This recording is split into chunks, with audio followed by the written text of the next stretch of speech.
देखिए, नेता नेता होता है। जिस नेता उसकी कमी तो निश्चित रूप से खलती ही है। किसी भी विधेयक को लाने पर नियत देखिए, नियत क्या है, किसको फायदा पहुंचाने या किसको नुकसान करने की नियत से हो रहा है। अब अखिलेश जी की कमी तो नहीं पूरी कर सकता कोई। नहीं, चर्चा तो कई पार्टी में तो हुई नहीं। राष्ट्रीय अध्यक्ष जी के भी चाचा हैं, सब विधायकों के भी चाचा हैं, सांसदों के भी चाचा हैं, तो जिन्होंने कमर्शियल कॉम्प्लेक्स बना रखे हैं, जिन्होंने बंगले बना रखे हैं, विधान परिषद में जाकर के भी यहाँ सत्ता ने अपने अहंकार से अपनी संख्या बल पास करा लिया। विधायकों को मैसेज दिया गया। उनका ऐसी दर्दनाक घटनाओं पर भी राजनीति कैसे कर सकती है? कहीं इस सरकार में अफसरशाही बेलगाम हुई है और उसका नियंत्रण जो तो कोशिश हमारी ये है कि इरफान सोलंकी की सजा पर स्टे हो जाए। हाईकोर्ट से सत्ता के लोग तो ना आंदोलन कर पा रहे हैं, ना सख्त भाषा का प्रयोग कर पा रहे हैं। लोकसभा के चुनाव भी 27,000 वोट से वो लोग हारे, उसी की सोच लेते हैं कि विपक्ष के विधायक हैं तो इनको परेशान करने से सरकार खुश होगी। तो मैं राहुल पांडे, आज हमने कानपुर आर नगर विधानसभा के विधायक अमिताभ वाजपेयी से खास बातचीत की। उनसे जाना कि इस विधानसभा सत्र में अखिलेश यादव के न होने से कैसा लगा उनको, कैसा रहा वहां का माहौल विधानसभा सत्र का। नजूल विधेयक को लेकर काफी गर्मा गर्मी हुई और आखिर में वो प्रवर समिति को भेज दिया गया, उस पर चर्चा की। उनसे जाना कि उद्यान कांड में कई सपा नेताओं को गिरफ्तार कर जेल भेज दिया गया है, उनके घरों पे बुलडोजर चल रहा है, उसमें उनकी क्या प्रतिक्रिया है, ये भी चर्चा की कि सीसामऊ विधानसभा इरफान सोलंकी के जाने के बाद जो खाली हो गई है, उसको जीतने के लिए क्या रणनीति बनाते हैं। हमारी खास बातचीत विधायक अमिताभ वाजपेयी। बहुत बहुत धन्यवाद आपको अपना समय देने के लिए। बहुत धन्यवाद सर, विधानसभा में बिना अखिलेश यादव के इस बार आप इधर बैठे, तो किस तरह से आपको फीलिंग है, क्योंकि अब सांसद बन गए हैं, किस तरह से लगा आपको? देखिए, नेता नेता होता है। जिस नेता को पूरा देश देखना चाहता है, सुनना चाहता है, उसकी कमी तो निश्चित रूप से खलती ही है। कुछ ना कुछ अंतर तो महसूस हुआ जब अखिलेश जी होते थे हाउस में, तो हाउस का जो नज़ारा होता था वो अलग होता था। थोड़ा तो अंतर आया, लेकिन फिर भी क्योंकि हम सब लोग विपक्ष के लोग हैं और हमारा सरकार की नीतियों पर हम लोगों को बोलना है, कुछ ना कुछ ठीक ढंग से बातें रखनी जनता की, तो सदन में विपक्ष के लोग ठीक मात्रा में रहें। लेकिन खुशी की बात यह है कि लीडर पोजीशन जो बनाए गए हैं, माननीय राष्ट्रीय अध्यक्ष ने अपनी जगह पर जिनको बनाया है, माता पांडे जी, वो सीनियर मोस्ट एमएलए हैं, 7 बार एमएलए रहे, कई बार मिनिस्टर रहे, 2 बार विधानसभा के अध्यक्ष रहे, तो इसके विधानसभा की कार्रवाई की व्यवस्थाओं के ज्ञाता हैं, लोकतंत्र की जो परंपराएं हैं उनके भी ज्ञाता हैं, तो उनसे अच्छे ढंग से मैनेज तो हुआ है। और अखिलेश जी की कमी तो नहीं पूरी कर सकता कोई। विधायकों का कुछ जो लोगों से हमारी बात उनका कहना है, वो जो चुटीला अंदाज है अखिलेश यादव जी का, वो कुछ कमी हुई, क्योंकि इस बार विपक्ष भी उतने तेज तरीके से पक्ष पे और सत्ता पे हमला नहीं कर पा रहा था। नहीं, कहीं नहीं, देखिए नेता जिसका राष्ट्रीय ऑरा है उसमें अंतर तो होगा। अखिलेश जी का जो कॉन्फिडेंस लेवल है, उन्होंने बतौर मुख्यमंत्री प्रदेश को जो समझा है, उनकी जानकारी है, वो तो बराबरी कोई नहीं कर सकता, तो इसलिए वो अंतर था। लेकिन माता पांडे जी ने बड़े अच्छे ढंग से, चूंकि वो संवैधानिक मर्यादाओं को मानने वाले व्यक्ति हैं, तो उन्होंने अपनी जो परंपराएं रही हैं, जो ट्रेडिशनल अंदाज है जो पॉलिटिक्स का, उस अंदाज में उन्होंने सरकार को सही जवाब दिए हैं और बड़े तर्कपूर्ण जवाब दिए हैं। कहीं सरकार के पास कई जगह उनके उठाए हुए प्रश्नों के उत्तर नहीं थे।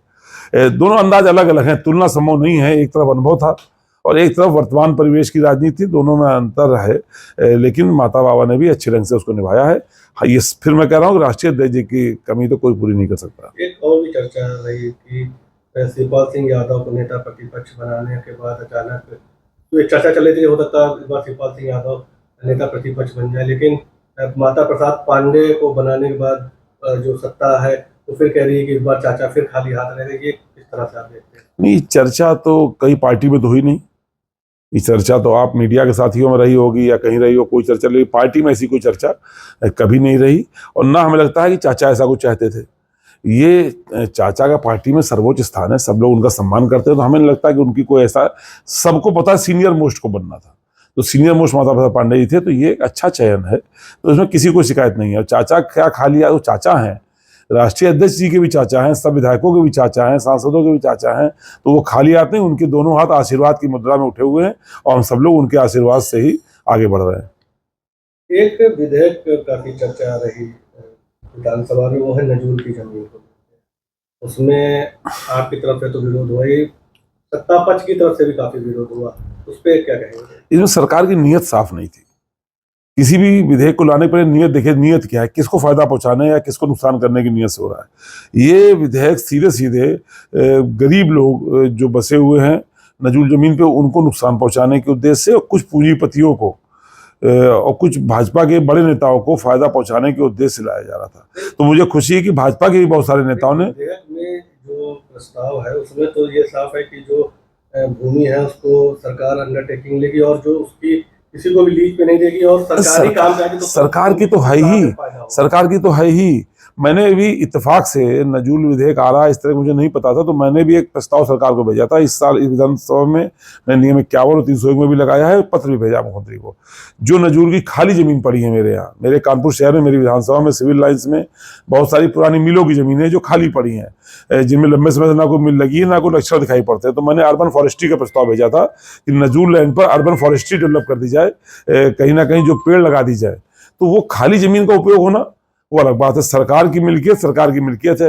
लेकिन बहुत सारे नजूल जमीनों पे गरीब लोग बसे हैं, 50 साल से बस्तियां हैं, अंग्रेजों के जमाने से बसे हुए लोग हैं, उनका क्या होगा स्पष्ट नहीं है। जो बड़े बड़े लोग हैं, पूंजीपति हैं, जिन्होंने कमर्शियल कॉम्प्लेक्स बना रखे हैं, जिन्होंने बंगले बना रखे हैं, उनका क्या होगा स्पष्ट नहीं हुआ।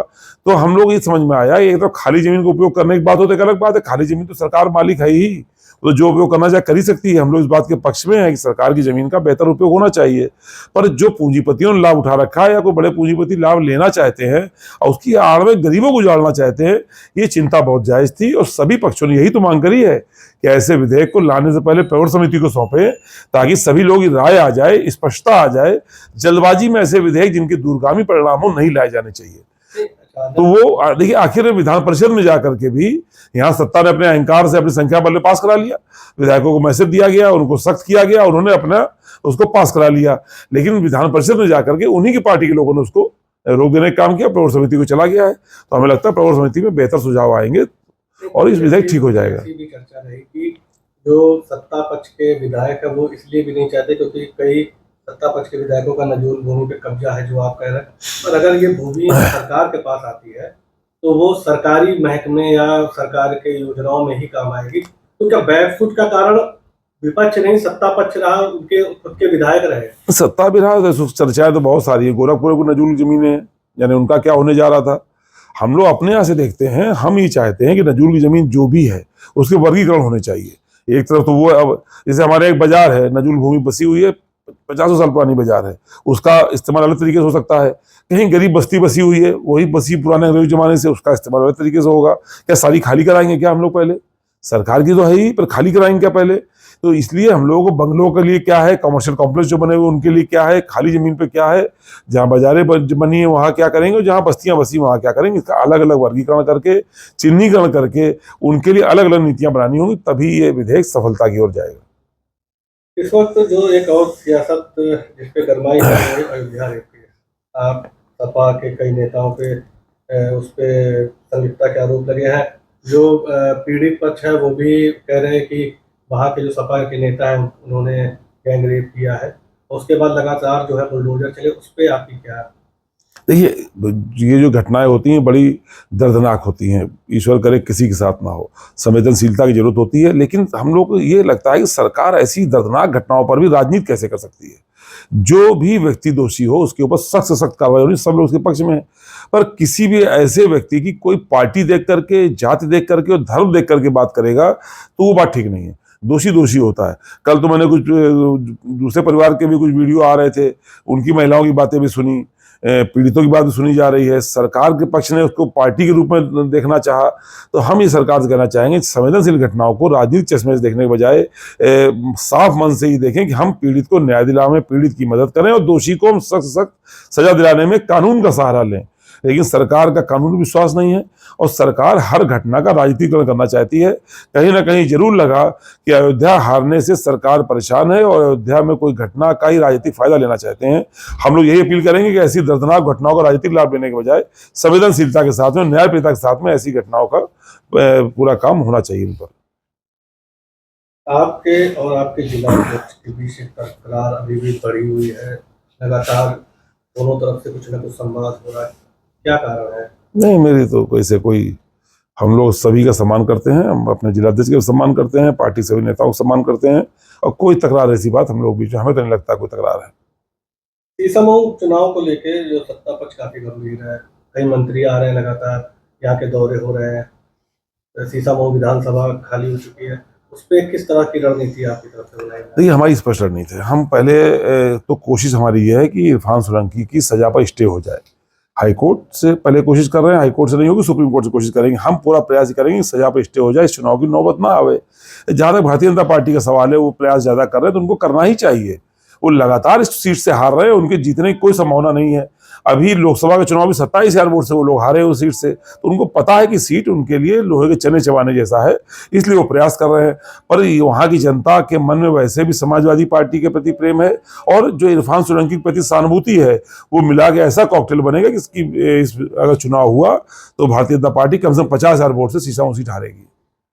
एक वेब पोर्टल ने 103 बीजेपी विधायकों से बात की और उनसे ये पूछा कि अफसर क्या जनप्रतिनिधि की नहीं सुनते हैं। आप क्या कहेंगे, जो ये अफसरशाही पूरे प्रदेश में चल रही है, आपका क्या कहना है कि क्या अफसर सुन रहे हैं जनप्रतिनिधियों की या जनता की? ये अफसर अगर सही सुन रहे होते तो बहुत सारी बातें जनप्रतिनिधियों तक आती ही नहीं। यहाँ वो काम आते हैं जो आमतौर पे अपने आप हो जाने चाहिए, और वो नहीं होते तो लोग जनप्रतिनिधियों के पास आते हैं। अगर अफसर साहब ठीक से सुने, बेलगाम ना हो, तो वो जनता उस तरह काम लेके अफसर नेताओं के पास जाए ना।